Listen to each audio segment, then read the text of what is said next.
uzi igisubizo bazamuha, bazamubwira bati uwo niwe mugore. Yes, ati uwo niwe mugore, kubera ko bamaze kubona ko utandukanye n'abandi bakobwa bahora muri ya mageto. Inyungu rero ngiyi, inyungu nuko uyu muhungu azafata icyemezo ntakuka cyo guhita yemera kukugira umugore w'ubuzima bwe bwiteka, kuko yamaze kubona ko uri umukobwa w'umutima, uri umukobwa udasamara. Kuko ingorane nuhagera azaguporopoza kuryamana, nimumara kuryamana mukanya azabaza abasore atese mwamubonye mute, bazamusubiza bati umukobwa ni mwiza pe, ni mwiza afite uburanga burangaza, ariko wa mutipe urumva kabisa uri igituza cy'umunihira, urumva uri rutebeza bigembe, urumva uri cyogere mu nkuba, ku buryo wumva uriya mukobwa ari wowe umuhangaye. Ubu nyine wemeje, urumva ko uri igihangange kabisa. Umutipe azabyumva bitekerezeho, vuga ati ariko se wa mugani, umukobwa waje naryamika akaryama. Hey, ujye kubona ubona umutipe yakuye mwake karenge. Ikintu kibabaje ubusugi yabukuyeho. Mungu wangu we.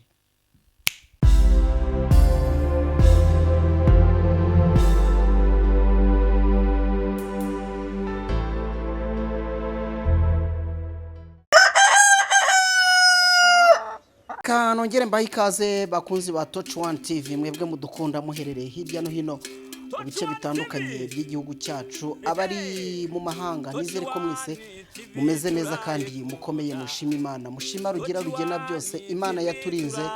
Nkunda kuganira namwe ku makuru n'ibiganiro bigiye bitandukanye, ariko uyu munsi ndagira ngo ngire akantu gatoya mpindura, kandi mpindure nshaka ko tuganire ku bintu bibiri cyangwa ibintu bitatu. Ndaza kuvuga ku basore, mvuge no ku bakobwa, cyane cyane icyo nshaka ko tuza kuganiraho. Ndashaka ko tuganira ku rukundo hagati y'umukobwa n'umuhungu, niho nshaka ko dukubita umwotso. Nshaka ko dukubita umwotso. Murabizi kandi ni nako bigenda, niko Imana yaremye umugabo n'umugore, niko yaremye umuhungu n'umukobwa. Byatangiriye muri Edeni, hanyuma Imana irema Adamu, irema Eva. Cyari kigamijwe ku Mana kwari kugira ngo nyine abantu bororoke bagwire buzura isi, ubundi Imana yishime inezerwe nyuma y'igikorwa yakoze. Ariko rero biri kugenda bigaragara kandi bigenda bigaragaza isura itari nziza hirya no hino, aho umuhungu n'umukobwa bakundana ariko ukabona urukundo rwabo rurimo amacenga, rurimo uburyarya, rurimo ubugome. Umuhungu ndamugira inama n'umukobwa mugire inama. Ntabwo ndi nararibonye muri buno buzima, ariko nzi ko hari byinshi maze kubona. Imyaka maze kuri iyi si hari byinshi maze kubona, hari ibanga dushobora gukoresha. Kera cyangwa se hambere abantu bavugaga ko abantu bashesha kanguhe aribo bashobora kukugira inama. Never. Ujya ntibazakubeshye, birashoboka, ariko kandi n'abato nabo bashobora kukugira inama. None se ubundi umusaza wakuze atagira indangagaciro cyangwa umukecuru ni gute yakugira inama? Icyo kintu wagakwiye kugitekerezaho. Nimba umusaza cyangwa umukecuru yarakuze nta ndangagaciro afite, ni gute yakugira inama? Turabazi benshi abasaza n'abakecuru batameze neza hirya no hino, ugasanga nabo bibarutse ntabwo ari abana beza. Niyo mpamvu buriya mu bushishozi bwanjye ndashaka kugira inama abakobwa, ngire n'inama abahungu. Twagiye no kuvuga ngo ubundi buriya urukundo ni ikintu cy'agaciro cyane. Urukundo impamvu ari agaciro nuko iyo ukunze ugakundwa biba bibyaye amavuta. Iyo ukunze ukanakundwa ni ibintu bibiri, ariko bikabyara iki? Amavuta. Bibyara urukundo rw'ukuri. Urukundo rw'ukuri rukagera ubwo ushobora kuba umugore wundi cyangwa umugabo wundi, mukabyara, mugaheka, igihugu kikizihirwa, kikagira abayobozi, kikagira abana mbese bashobora kugikorera. Ariko burya biba bibabaje iyo ukunze ntukundwe. Ibyo bintu bijya bibaho.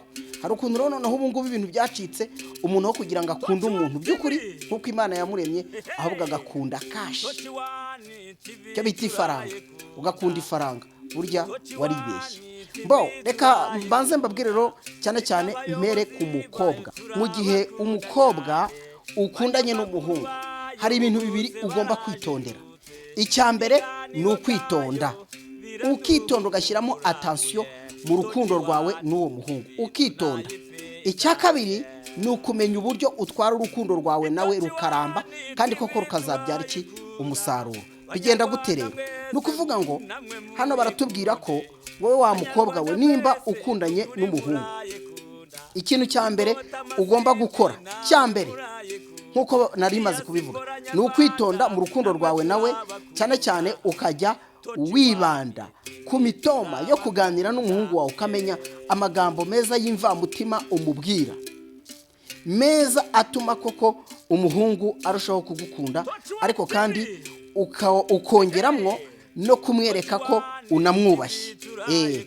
Ntubikora ariko byo kumujijisha, umwubahe. Umugabo burya ni uwo kubahwa, cyane ko niko Imana yabaremye. Umwubahe, numara kumwubaha, hanyuma witonde muri rwa rukundo ugenda ushyiramo imitoma myinshi cyane.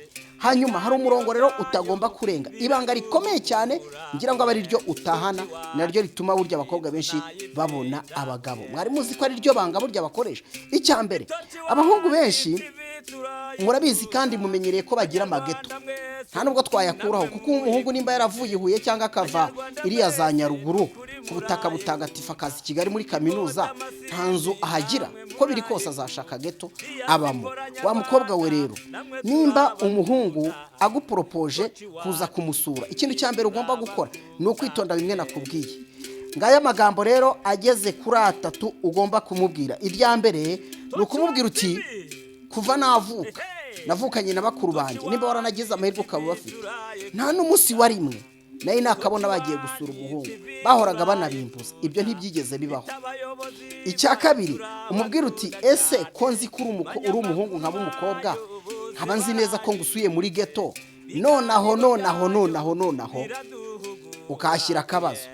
Ikindi, ukamwereka ko mu muryango wanyu ibyo bitabaho, ibyo bitigeze bibaho aho ushobora gusura umuhungu. Ni ukuvuga ngo ahangaha ikintu cyiza uzungukiramo, wa muhungu azabitekerezaho, avuga ati, ese kuki uyu mukobwa mubwiye ngo aza nsure ntaze? Asigara abitekerezaho.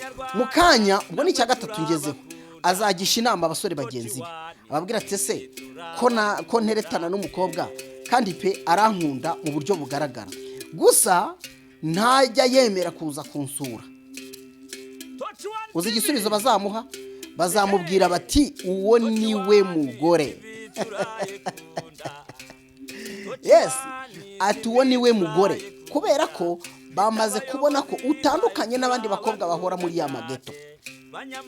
Inyungu rero ngiyi, inyungu ni uko uyu muhungu azafata icyemezo ntakuka cyo guhita yemera ko kugira umugore w'ubuzima bwe bwiteka, kuko yamaze kubona ko uri umukobwa w'umutima, uri umukobwa udasamara.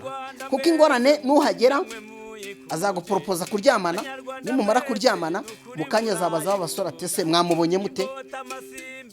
Bazamusubiza bati, umukobwa ni mwiza pe, ni mwiza, afite uburanga burangaza, ariko wa mutipe, urumva kabisa uri igituza cy'umunihira, urumva uri rutebeza bigembe, urumva uri icyogere mu nkuba, ku buryo wumva uriya mukobwa ari wowe umuhangaye. Ubu nyine wemeje, urumva ko uri igihangange kabisa. Umutipe azabyumva, bitekerezeho, agati ariko se wamugani, umukobwa waje naryamika akaryama.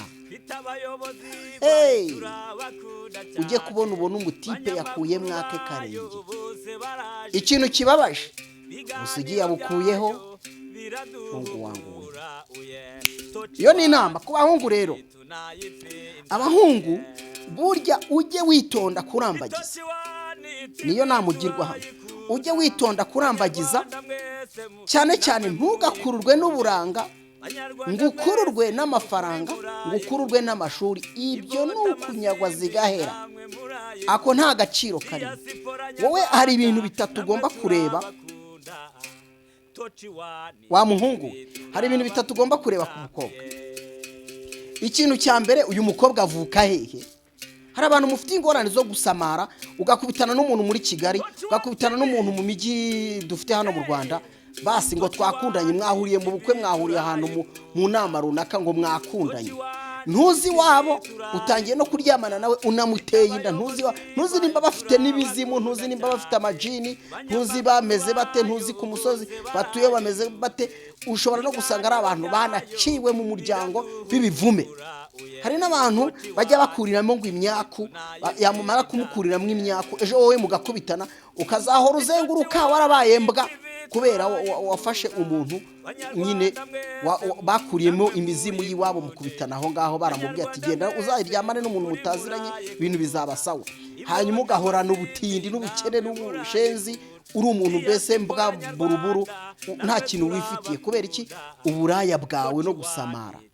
Banza urebe uyu mukobwa avuka hehe, niba na ngombwa ugere kuri uwo musozi, umukunde, hanyuma ibisigaye nawe ukoreshe icyo twakita ubwenge bwawe, urebe utese koko uyu mukobwa akwiriye kuba umugore wanjye.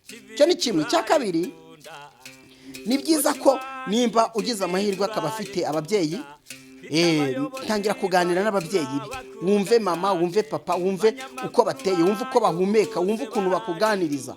Ibyo ngibyo bizakwereka wa mukobwa wawe nimba nyina ari uko ameze, ari umubyeyi mwiza, nawe azakuviramo umubyeyi mwiza. Ikindi rero gikurikiyeho, buriya nubona umukobwa utuntu twose umubwiye, cyane cyane wenda hari nka proje runaka murayiganiriyeho, azanyemo utuntu tw'uturakari, ibintu byo kurakara, ujye ubyitondera ubicunge neza. Buriya uriya mukobwa nimba ashaka kukurakarira cyangwa ukabona atakubaha ukiri umusore, umenye ko urugo rwawe ruhiye n'umushyira mu rugo.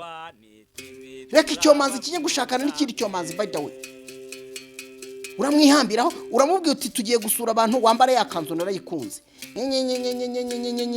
kuko azi ko afite indi kanzu, wowe akaguca amazi, ukajya kubona ukabona azanye cya gikanzu utanakunda. Attention, agasuzuguro ka mbere kahereyeho.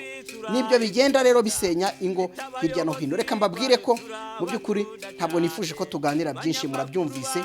Burya ni ugushishoza kandi ni ukugira ubwenge mbere y'uko ushaka, kugira ngo uzubake urugo rubereye igihugu, rubereye umuryango wacu w'Abanyarwanda, urugo koko rwizihiwe, uzagira urugo rukomeye, urugo ruramba, urugo rwubakitse, muhuza kandi gira gute ntawe unyurana n'undi. Burya no mu gihe mwamaze gushakana, si byiza ko muvuga umwe akavuga undi akavuga, mbese amagambo yanyu agasa naho agiye acomekana. Ntabwo ari byiza. Jya utanga umwanya mugenzi wawe avuge, kandi ugire ubutwari bwo kumuha umwanya nawe aze kuvuga, mugandire neza, ibintu bigende neza. Reka mbashimire. Nitwa Emmanuel Kanani. Ikiganiro nakagaruka ubutaha tuzavuga no kubindi. Ndabakunda kandi mbahoza ku mutima.